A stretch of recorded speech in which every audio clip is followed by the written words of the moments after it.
Hello everyone, good morning, good afternoon and good evening. Now, some of you may not recognise me, but I am Tom, content lead here at The Bornless, aka Bornless Father in our Discord, and I am thrilled that Jake let me take the reins of our stream today to hopefully put on a bit of a show for you.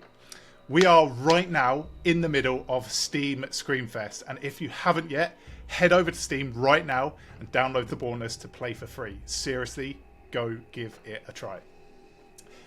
So, today's session is called Forging the Ritual, and we're going to walk you through how the Ritual game mode came to life from the early days all the way to what it's become now, a full-blown PvPvE experience where you either survive the storm or become it. We'll also be talking a bit about how we balance the chaos, humans, cultists, demons, and of course the new AI, and how your feedback from playtests has helped shape what the game is today. Just a quick note, today's stream is pre-recorded. Jake clearly didn't trust me that much, but don't worry. The team's hanging out in the chat right now, ready to answer your questions while you watch. So drop them in, tell us what you think, and maybe share what part of the ritual you love or fear the most. All right, enough talk. Let's dive in and start forging the ritual.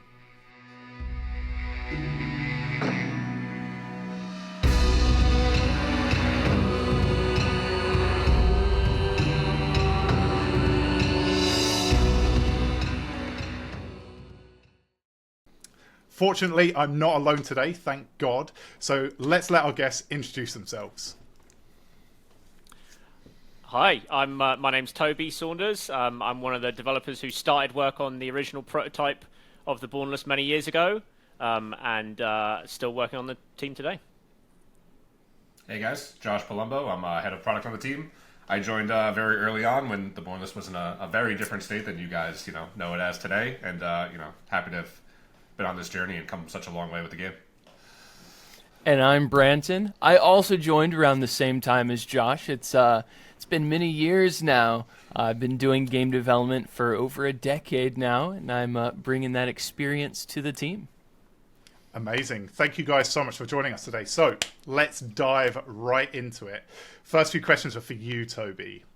The world of The Bornless is packed with occult history and meaning. Where did the first ideas for Falmouth Island's lore come from? Yeah, so anyone who's interested in the lore of The Bornless, there's a really fun rabbit hole you can go down if you search for the Lesser Key of Solomon. So this is a sort of strange, esoteric dictionary of demons, demons that you can find in all sorts of popular culture, from your favorite horror movies to your favorite games. Often the demons depicted in these movies and games are folklore demons that are detailed in this book. And in this book, the rabbit hole goes super deep. If you know of H.P. Lovecraft, the author, and any of his weird and wonderful writings, then you know that you'll know that his writings were very much also inspired by this book. And so yeah, that's kind of where The Bornless comes from. It's colliding H.P. Lovecraft's work with the actual source material, which to some degree inspired his work, The Lesser Key of Solomon, and then a lot of our own crazy ideas that went into it as well. Falmouth Island is set off the coast of Salem, on a small island that's trapped in this ever-burning ritual sort of outside of time, and that's where we find the story begins. Quite similar, again, to a lot of Lovecraft's work. It was the exploration of the dark underbelly of New England in America. And our game starts its story in the 1960s, but you'll be able to explore a lot of what came before and after as well. So yeah, that's a bit of the origin story. Yeah, I mean, where else did it come from? Nightmares, dreams, and everything in between. The amount of times that the team have woken up and said, I had this crazy dream last night, can we put this thing in the game? That's a lot of where The Bornless has come from. It's come from the nether regions of our minds. So deep, dark depths. Yeah, so while it started as a pure reference from the books, it's become something that's from somewhere else. It's also, we get a lot of our ideas from you guys, from the Discord chat. So frequently features or ideas or hooks for the story or plot points have been kind of forged during the chaos of a playtest. So that's a bit about the story. Amazing. So when you're turning something like this into an actual like physical environment, what does that process look like in terms of level design, mapping things out, and creating that visual style of the Bornless? Yeah, that's a great question. I mean, it depends on who's making what, really. If it's an item, for example, that could be something as simple as scrolling on Microsoft Paint, which many of You're the team, famous for. Yeah, many of the team like to do that. We could maybe show a slideshow of Josh's famous paint. Oh God, yeah. Yeah, exactly. So, if it's an item, it could start out just as a doodle on a napkin kind of thing, and then it gets built up over time as different artists kind of collaborate on improving that kind of fidelity of the vision until it's done. If it's an environment like the world or part of the level, we have a very small team, so we don't get to go through the really rigorous processes that like a AAA game would get to go through, but we go through kind of versions of our own.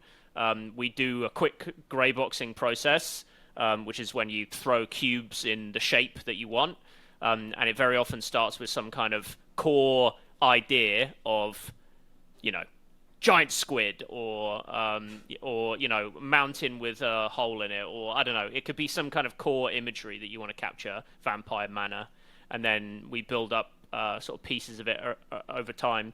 A big part of the way that we like to do the level design, at least, is constantly iterating based on playtime.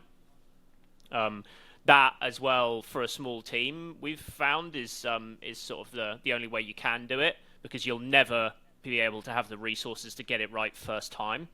So constant playtesting, constant improving, and then sort of building up the world, as people explore it, and kind of building around the experience as it kind of forms. Yeah, nice. So we know, and obviously quite a few people probably watching this know, that Falmouth has secrets. But are there any particular hidden references or environmental details that most players probably miss, but tied directly back to that lore or source material? Oh, you're asking me to give away all the gems, Tom? Well, no. Only ones that you particularly know that. Oh, I want people to find that one. I want people to find all of it, but there's some stuff that's so hard that I think people will never find. But that's okay. Yeah, that's perfect. Some of my favorite games. If anyone's played the Nazi Zombies series, there's secrets in those games which have never been solved, and I think that's amazing. And I'm sure in a lot of the Souls games, Elden Ring and so on, there's secrets again in those games that will have never been solved. I think that's part of what makes some of these games so awesome, is knowing that there's just the you pull the thread and it just keeps going. In Bornless, the Bells of the Awakening is a good one. Yeah. Some people have solved that one in the Discord. That's quite a good one. There's not heaps and heaps of like awesome side quests yet. There's a few, but the side quests are pretty. Yeah, they're cool. I think the operative word there is yet. Yeah, there's a big one coming. There's a big one coming, again, shout out to the guys in the Discord in the lore channel. Oh God, yeah. They're already hot on the heels of one of them, which is awesome.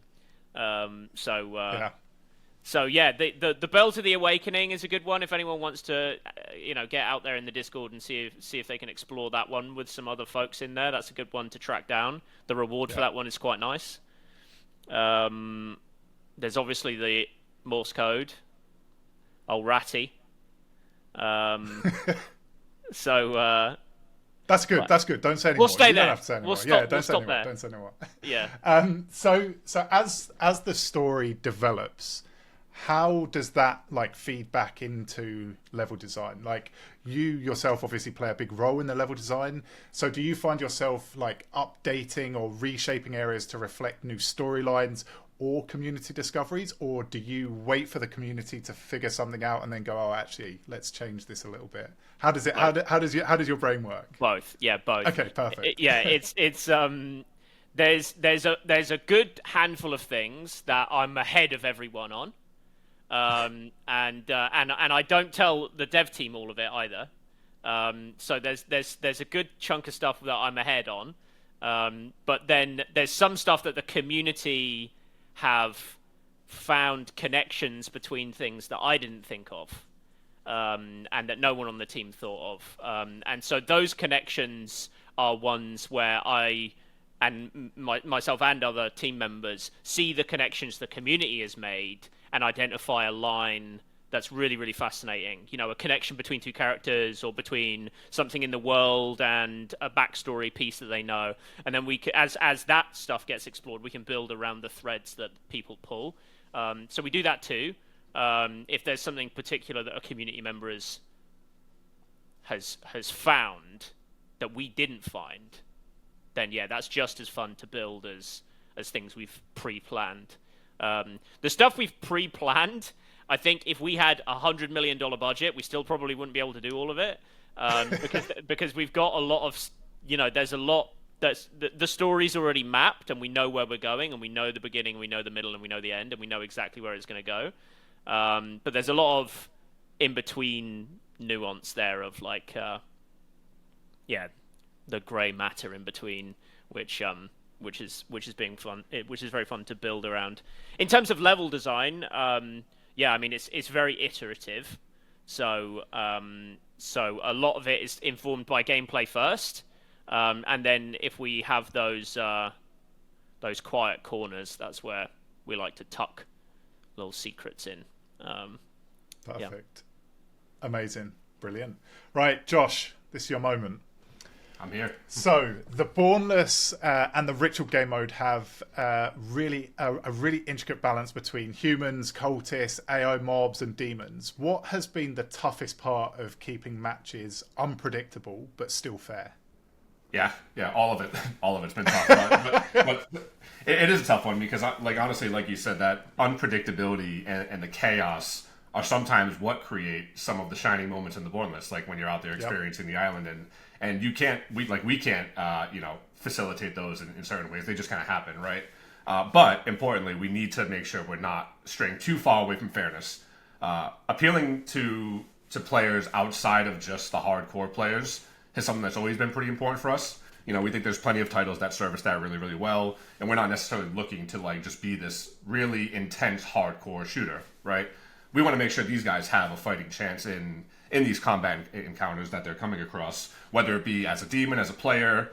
New casual players aren't going to be very geared or very skilled compared to some of these, more intense shooter-centric players. So, making sure they have a shot is important, and making sure encounters don't become like simple skill checks, like, yep, I can out-aim you, this is over, but making where strategy and approach can meaningfully change the outcome of that encounter, whether you're a skilled player or not. So, and this becomes even more difficult when we start to factor in our design decisions of making playable demons, right? Because we want to give them this power trip that they want, this fantasy power trip. They're strong, they can go across the map, swiping things, but making sure we kind of reel that in a bit where it's like it's not too punishing for the players, right? Where you just get swept up in one quick encounter there. So making sure we give them some sort of recourse, whether it be to avoid an encounter through the use of our trucks, for example.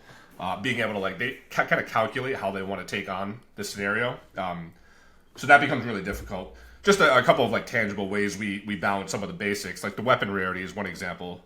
As opposed to just scaling every single stat with every weapon, the high rarity weapons start to feel basically the same, right? There's not real differences between them. We kind of scale specific stats amongst them, so as you get higher across the rarities, they feel a bit different.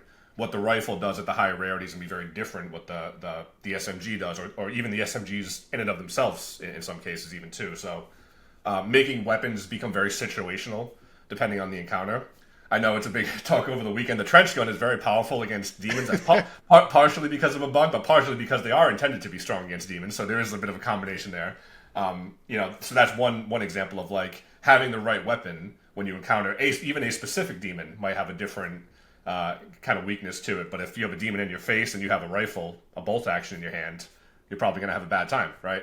And then, on top of that, we start to throw in all this new enemy AI into the mix too. We have these new watchers, these stillborns, these brains, and all change the way you have to play even around them. So once you start to get into the mix of this chaos of players and playable demons and enemy AI, you kind of create these almost beautiful but also chaotic situations that become pretty tough to balance. But we try our best basically. A lot of factors at play. Oh yeah, for sure. And you've kind of already touched on this, but like, how do you approach designing encounters that feel intense and chaotic, but still give players that sense of agency and control? Like you said, being able to transform into the demon, having those weapon rarities. What are those? Talk me through that a little bit. Yeah, the playable demons are the great example, right? Because this is quite literally us putting the power into their hands in a lot of ways, right? So these creatures are inherently just like very powerful, tide-changing forces in combat, but we still need to make sure again that they carry this element of risk to them if they're used, improperly. Again, we can't just keep it super punishing. So this is where even a lot of things like the level design comes into play as well, and the vehicles again, like I mentioned. We also have the bounty system on the map as well. So like.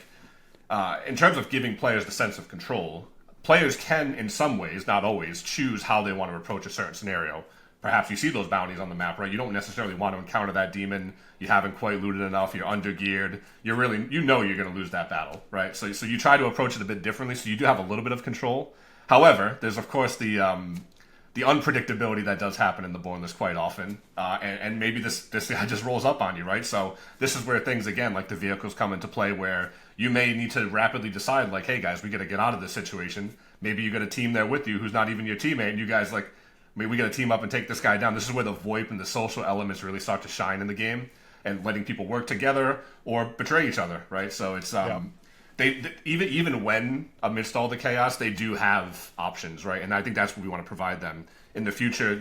We've always talked about spells and curses coming back, more ways to deal with certain scenarios, and giving agency to these players. So, and then the AI, of course, like these enemy AI were littering through the map. They might specifically be catered to a specific area where you might see one of these new stillborns, and that needs to change how you approach this area, strategically with your partner.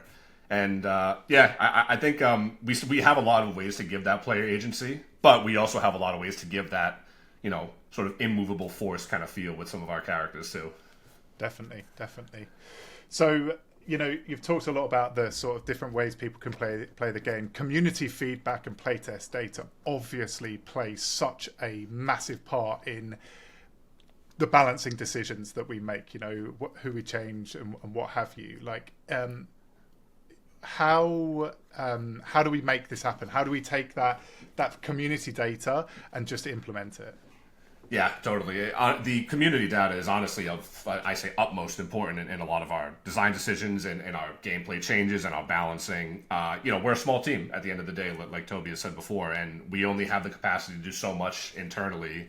And we kind of do pride ourselves in listening to the community, I guess, more often than I think some of them might see elsewhere. So at the end of the day, these are our diehard players, right? And they're the ones playing the game.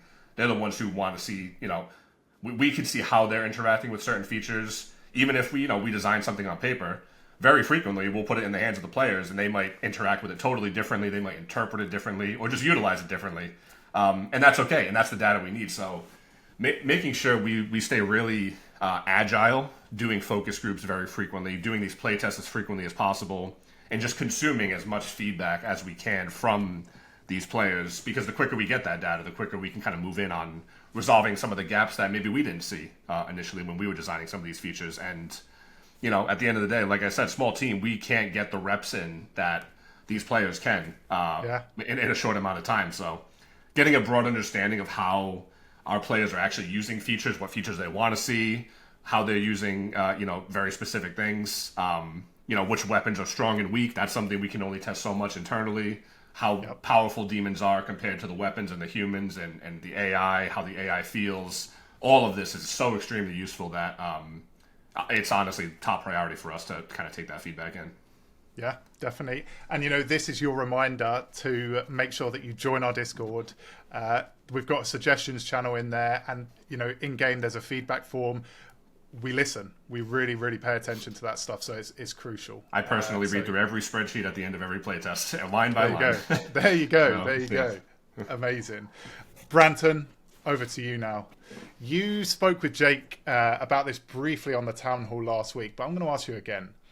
The ritual game mode has really obviously become the core of what the Bornless is now. Can you walk us through how that idea first came together and how it's evolved since the early iterations? Well, Tom, that is a 3-year-long story.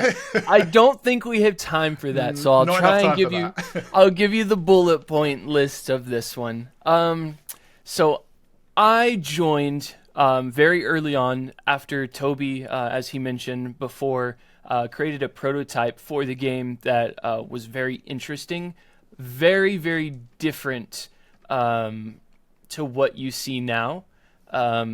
Before you couldn't see anything, back in the day, it was a very interesting game loop. To summarize it really quickly, similar. There were 8 players on the map, duos as always, but the map was completely dark. There were a few spots of light here and there, and each duo, one person could carry a lantern, and they could have a sidearm.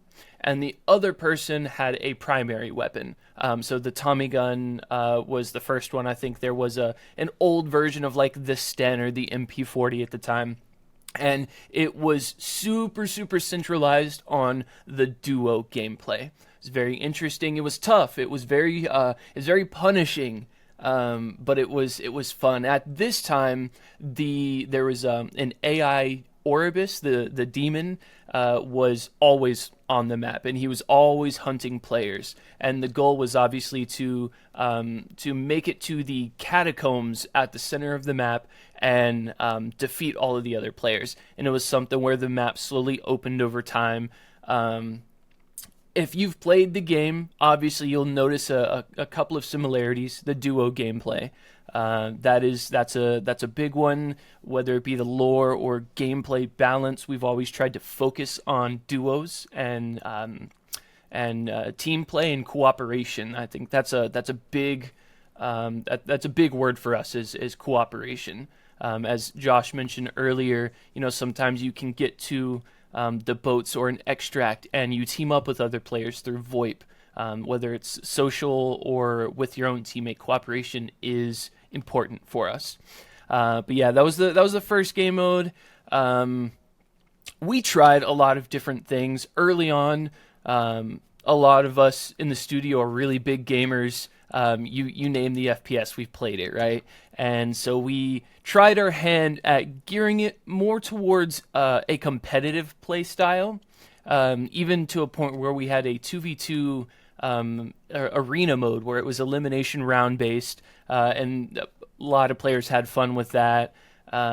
We came in and we took that initial game mode and we eventually turned it into, refined it into what was the Oribus game mode, where we added, there was a merchant on the map, there were rotating beacons, players fought over control of the demon, so the AI demon was always there, but you had to sacrifice incense resources on the map to earn favor with the demon, and then demon would be on your team and hunt other players for you. And it was a really, really cool, it was almost like a rotating King of the Hill game mode, but it all focused around this AI demon that hunted players. Just a overwhelming power, that always roamed the map, and it was very, very interesting. And while that was fun, had its merit, we realized that there needs to be longevity to a game, and there needs to be replayability. The old game mode had massive replayability opportunities. It was super fun. It had that the it made players want to get into another match. It really had that pull behind it. And we slowly added on to it. And eventually we kind of settled on the extraction game mode. And this was actually in the overall timeline. It was actually relatively recently we decided to introduce the extraction element. I know I've gotten this question several times, and I think we also had it in the town hall recently. The extraction element didn't come into the game until about a year and a half ago, and so I've heard many people say, you PvPvE extraction. It works for the game loop that we want and the experience we want to provide players. It provides the replayability, wanting to get back on the island. It provides the opportunity to introduce lore and characters and story organically instead of forcing players into a linear campaign or story mode, etc. It facilitates a lot of things that we want to offer players. Amazing. I see you breezed over one of the other game modes that existed with a certain snake. Yes, the bonus game mode. We've had so many game modes, guys. We legitimately have made like 5 games, and you guys are only seeing one of them. The bonus game mode, a blast, and honestly, we don't talk about it very much at all. We did show it to the community, and we had players play it, and it was a blast. But one thing that we don't ever really talk about is how quickly we made that game mode. If anybody, that's watching has ever talked about game development or knows a little bit about it, we made an entire game mode from scratch in 3 months, from start to finish, playable. And it was some of the best work we've done as a studio and some of the fastest work. But to summarize the bonus game mode, one player played as a giant demon snake, and the good old my boy Tava map. We had a South American, not a rainforest, but it was a very dense jungle, and there was a big temple in the center, and it was a temple to this giant snake Bodis. And the human players were tasked with destroying all of the snake's eggs that were hidden around the jungle, and they had to do so before the snake devoured all of them and dragged their bodies to the temple. So it was kind of a back and forth game mode where Bodis was trying to either eliminate all the players or delay them until the timer ran out or the match ended, and the players had to avoid the demon. If you want to talk about jump scares, let me tell you, this was the game mode. There was water that was about chest high for players, and it was deep enough that the snake could hide under the water and stalk all of the players around the map, gave them ways to navigate and traverse and hide. And I can't tell you how many times you just hear screaming through the Discord when someone's getting chased by the snake. Oh man, that was a good time. Honestly, the bonus game mode was a fantastic time. Yeah, amazing. Okay, so back to the ritual game mode. Each phase feels very distinct, but is still, cohesive. How do you keep that pacing and flow working smoothly from start to finish?